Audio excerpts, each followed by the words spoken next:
Selamat datang di Ngobrol Santai seputar mahasiswa.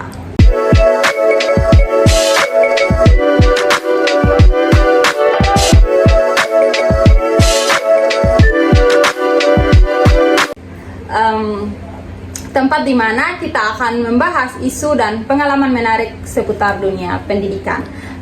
Teman-teman, di sini kita punya satu isu menarik nih tentang bagaimana pengaruh sarana dan prasarana terhadap efektivitas belajar mahasiswa di program studi Ilmu Administrasi Negara Universitas Nusa Cendana.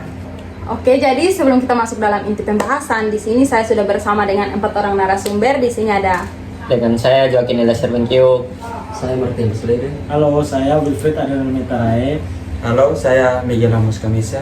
dan saya Misya Susanti Feomusu sebagai host. Oke, langsung saja kita masuk dalam pembahasan. Mungkin teman-teman bisa menjelaskan apa alasan teman-teman memilih judul ini.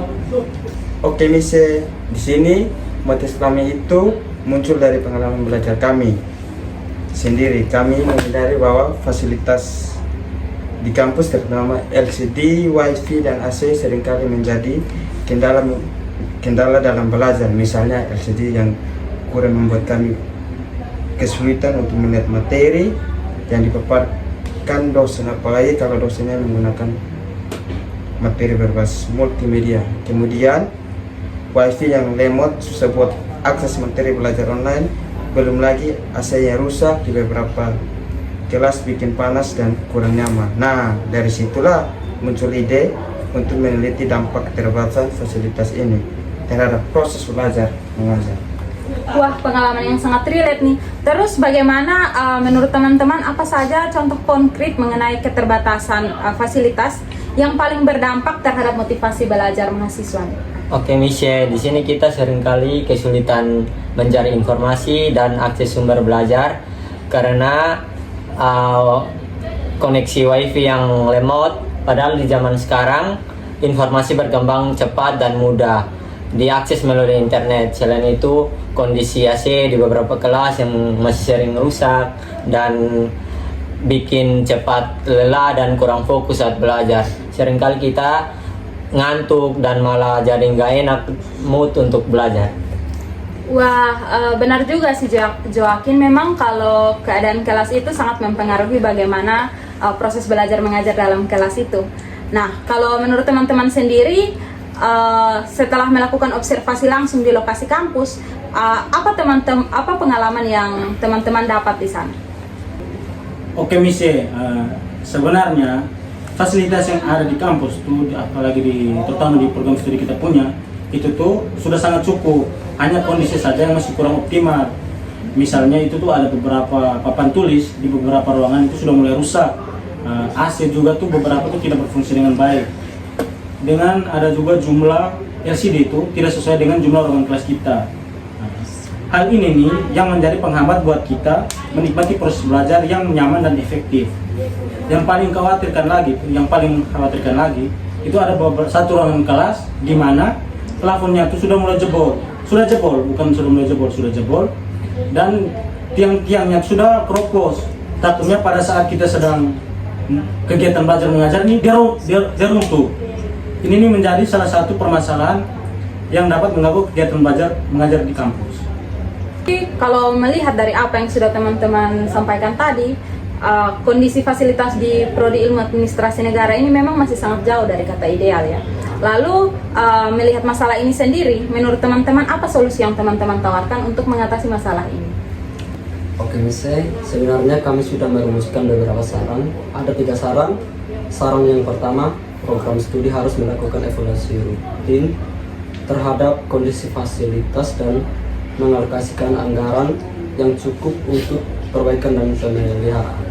Yang kedua, program studi perlu mencari cara agar LCD bisa diakses secara merata di setiap kelas. Yang ketiga, program studi harus mencari solusi agar koneksi WiFi lebih stabil dan cepat.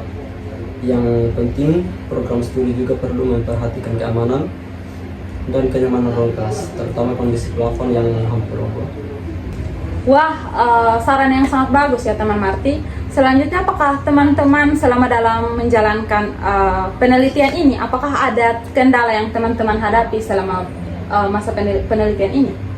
Oke, Mise, memang banyak kesulitan yang kami hadapi selama penelitian. Salah satu adalah mendapatkan data yang akurat dan objektif dari mahasiswa lain. Mereka seringkali enggan untuk berbagi pengalaman dan perasaannya.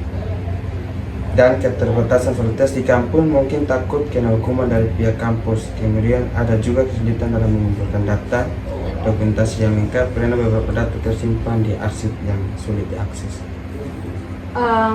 Nah, mendengar kendala yang tadi teman-teman sudah sampaikan, menurut teman-teman berlima sendiri, apa sih tips dan trik yang bisa teman-teman berikan kepada pendengar sendiri sehingga mereka bisa menjalankan penelitian mereka dengan lancar begitu? Oke, baik. Sebenarnya kami belajar banyak dari proses penelitian ini. Salah satunya pentingnya untuk menentukan fokus dari sebuah penelitian. Dengan fokus yang jelas, kita bisa mengelola waktu dan sumber daya dengan lebih efisien. Selain itu juga, kita belajar untuk pentingnya komunikasi dan kolaborasi antara anggota tim. Dengan komunikasi yang baik, kita bisa mengatasi kendala yang muncul selama proses penelitian. Jadi, buat teman-teman yang mau melakukan penelitian, jangan takut untuk mengajukan pertanyaan kepada orang yang lebih berpengalaman atau lebih ahli dalam bidangnya. Dalam penelitian ini, mereka bisa memberikan wawasan dan saran yang berharga buat penelitian kita. Wah, seru juga ya pengalaman penelitian teman-teman ini. Walaupun ada kendala yang teman-teman hadapi, namun penelitian teman-teman ini bisa diselesaikan dengan baik.